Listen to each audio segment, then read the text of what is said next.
Stop. Stop studying grammar. If you want to speak English fast, the old way is not working. You know this, right? You study for years, but you still can't speak. It's true. Most teachers give you rules. We want to give you results. Today, we are sharing the real truth about learning English, the truth nobody tells you in school. Hello, everyone. Welcome back. I am David. And I am Alice. We are so happy you are here. Today's episode is special. It's for everyone who feels stuck with their English. We are going to show you how to move from grammar student to English speaker. And trust me, it is easier than you think. But before we start the secret method, please click the subscribe button. Join our family. It helps us create more lessons for you. Okay, are you ready to change your English forever? I'm ready. Let's go. So Alice, let me ask you something. When you were learning English, did you study grammar? Oh my goodness, yes. So much grammar. Me too. I remember I was in school, I was maybe 14 years old, and my teacher gave me a very big grammar book. A big grammar book. Yes, very big, very heavy, very boring. Oh no.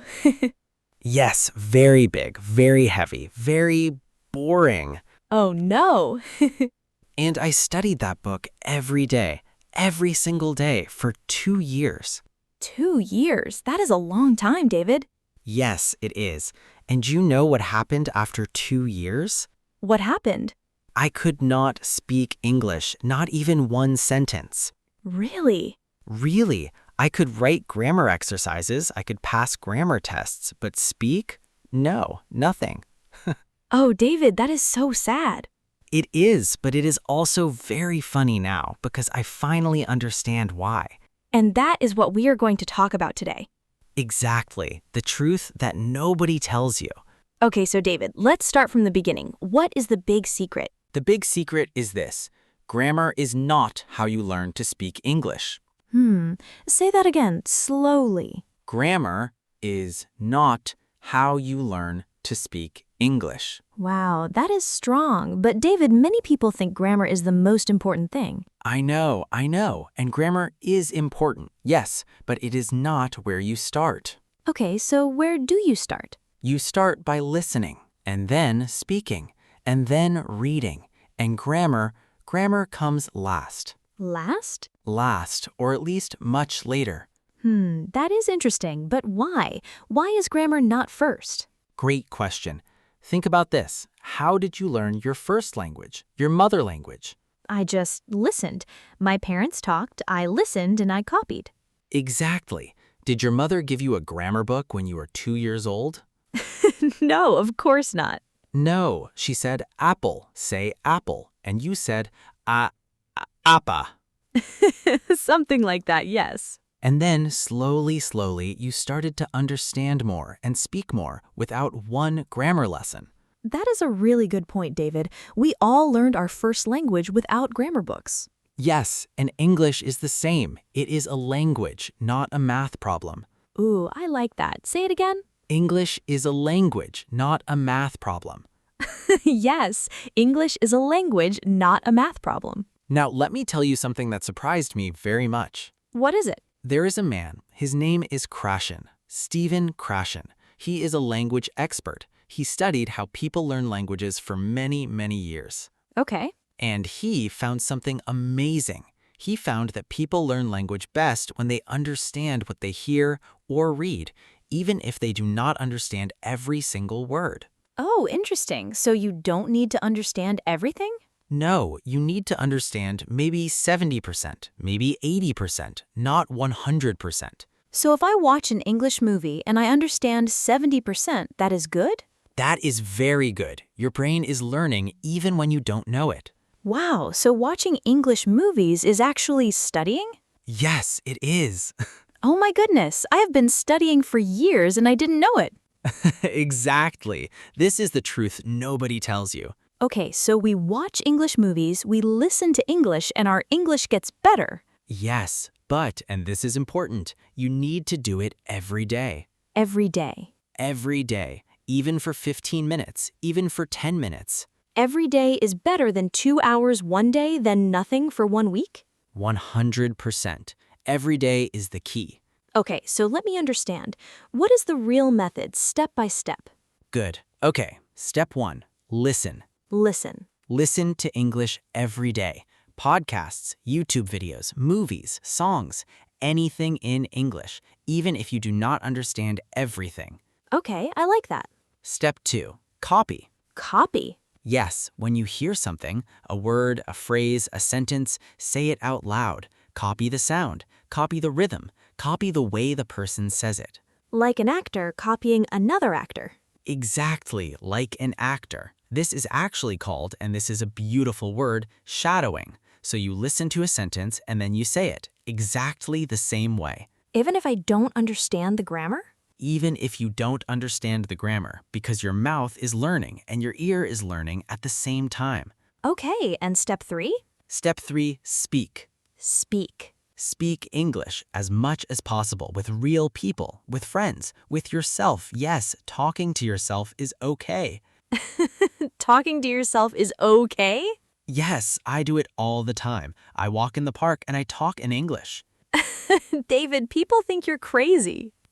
Maybe, but my English is getting better. That is true. You know what, David? I want to share something. Please, yes. When I first started, I was terrified to speak. Really? But you are so confident now. Now, yes, but then I was so afraid of mistakes. I thought people would laugh at me. And did they? Well, once in an English coffee shop, I wanted to order tea. I was so nervous that I forgot the word tea. No. What did you say? I said, "Can I have hot water leaf?" Hot water leaf? Alice, that is brilliant. The lady looked confused, but she gave me my tea. That day I learned even bad English works. Exactly, because people care about meaning, not perfection. Yes, remember that, friends.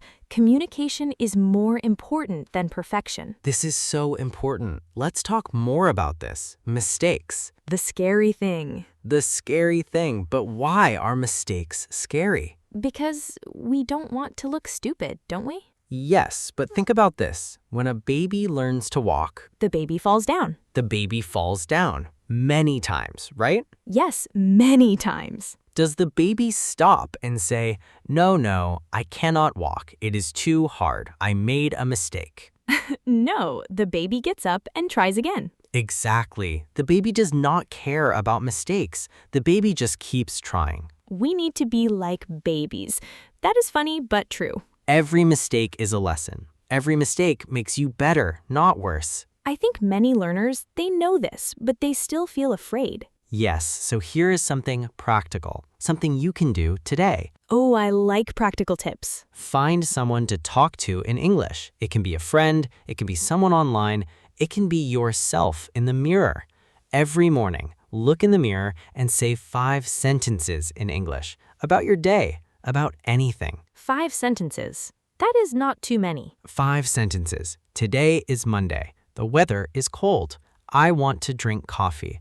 I am going to work. I feel good today. 5 simple sentences. I can do that. Alice, can I share a small challenge with our listeners? Of course. It is called the One Phrase a Day Challenge. 1 phrase a day. Tell us more. Every day, just one new phrase. Not 100 words, not 20 grammar rules, just one phrase. 1 phrase. And what do we do with it? You learn it, you understand it, you say it out loud 3 times, and then you use it today in a real sentence. Can you give an example? Yes, today's phrase is, I'm looking forward to it. Ooh, nice phrase. What does it mean? It means I am excited about something that will happen in the future. I am looking forward to it. So, for example, my birthday is next week. I'm looking forward to it. Perfect, exactly right. Or the weekend is coming. I'm looking forward to it. Yes, you've got it. Say it together. Listeners, say it with us. Ready? Ready. I'm looking forward to it. Beautiful. Did you say it? Tell us in the comments. Yes, write in the comments, I'm looking forward to it, and use it in a sentence. We want to read your sentences. David, let's talk about something else, because I think many people have this problem. They don't have time. Ah, yes, I don't have time to study English. Yes, they say, I am busy, I have work, I have children, I have life. I understand, life is busy, but here's the thing. You don't need to study English. Wait, what? You don't need to study English like a school subject. You need to live in English. Live in English. Explain that. Okay, for example, in the morning, you make coffee, yes? Yes. While you make coffee, you listen to an English podcast or an English YouTube video, not studying, just listening in the background. Oh, that is easy. You're driving to work, listen to English in the car. Yes, I do this now. You are at the gym, English podcast in your ears. English podcast at the gym. That is two things at once. Yes, you are cooking dinner, English show on TV, or English music. So we are learning English while we do normal things. Exactly. You are not adding one more thing to your busy day. You are changing what you listen to during your already busy day. That is so smart. That is so smart. And slowly, your English will improve even without sitting at a desk with a grammar book. Without the heavy grammar book. Now, one more challenge. This one is a little scary. Are you ready? I'm ready. Tell us. Change your phone language to English. David, that is terrifying. I know, but you check your phone 100 times a day. Every time you do, you see English, settings, notifications, messages. That's true, and I already know where everything is, so I won't get lost. Exactly, it's safe English. Your brain sees it and it becomes normal. No extra study time needed. That is so clever. I'm changing my phone right now. Wait, after the video. Okay, after the video. Okay, David, we said grammar is not first, but grammar is still important, right? Yes, good question. Grammar is important, but the way you use it is different. What do you mean? Don't study grammar like a school test. Study grammar to understand things that confuse you. So when I hear something and I don't understand why, then I look at grammar. Exactly. For example, you hear someone say, I have been working here for 5 years. And you think, wait, why do they say have been working? That is a little strange. Yes, that is confusing. That is when you open a grammar book or you search online and you learn, this is the present perfect continuous. It means something started in the past and is still happening. So I had a real question first and grammar answered it. Yes, grammar is the answer, not the starting point. That is a really beautiful way to think about it. Grammar on demand. You learn grammar when you need it. Grammar on demand. I love that phrase. Not grammar first. Life first. Language first. Grammar when needed. I think if I had learned English this way from the beginning, it would have been much faster. Much faster and much more fun. Learning English should feel like watching a good movie, not like doing homework at midnight. Not like homework at midnight, yes. You know what, Alice? I'll tell you the moment my English really changed. I started watching the TV show Friends every evening. Oh, a classic. Yes, first with subtitles in my language, then with English subtitles, and finally no subtitles at all. No subtitles? That's a huge jump. It was hard, but I knew the characters, so I understood the context. I could guess the words. And one day you just understood everything? Exactly. I felt like I could fly. From that day, I never stopped. That is beautiful. Okay, let's summarize for our friends, quickly. Rule 1. Stop starting with grammar. Start with listening. Rule 2. Shadowing. Copy what you hear out loud. Rule 3. Communication over perfection. Mistakes are okay. Rule 4. Live in English. Podcasts, music, and that scary English phone. Rule 5. Use grammar only as the answer to your questions. And Rule 6. Be patient. It takes time, but you will get there. Say it with us, friends. I will get there. One more time. I will get there. Believe it, because it's true. We are at the end, but before you go, we have a question for you. What is one thing from today's video you will try? Changing your phone to English, the mirror challenge, or a TV show? Write it in the comments right now. We want to see your plan. And if this was helpful, like and subscribe. It helps us grow. Remember, we make new videos every week. English for real life, not for exams. Thank you for being here. Keep speaking and keep trying. And remember, You will get there. see you next time. Bye-bye. Take care, everyone.